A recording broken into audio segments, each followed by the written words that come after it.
আমাদের এই গ্রামে ছিল, আমাদের এই গ্রামে একজন মুরব্বী ছিলেন, বিগত কিছুদিন আগে মারা গেছেন আব্বাস মাস্টার সাহেব। আমাদের এই গ্রামের ছিলেন মতি পালন সাহেব। আমাদের এই গ্রামের আমাদের বাড়ির নাম না জানা অনেক মুরব্বীরা এখন কবরবাসী হয়েছেন। আমি সেই ছোট্ট সময় দেখে গেছি যারা আমাকে খুব আদর করত, তারা আজ কবরবাসী। অনেক মুরব্বীদেরকে আমরা এসে পাই নাই, দীর্ঘ সময় রাজনীতিকরণের কারণে হয়তো এলাকায় আসতে পাই নাই।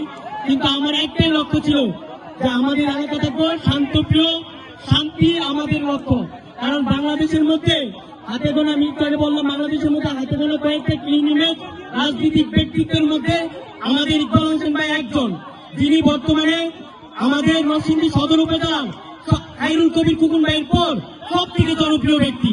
আপনারা জানেন, একজন সৎ ব্যক্তির জন্য আপনারা সবসময় আছেন, ভবিষ্যতে সৎ ব্যক্তির জন্য মহান আল্লাহ রাব্বুল আলামিনের কুদরতি উচিলায় আমাদের অঞ্চলবাসী হয়তো বা ভালো কিছু পেতে পারে, এই আশা আমরা রাখি। আসলে সময় যেহেতু কম, দোয়া করার জন্য আমাদের বৈষম্য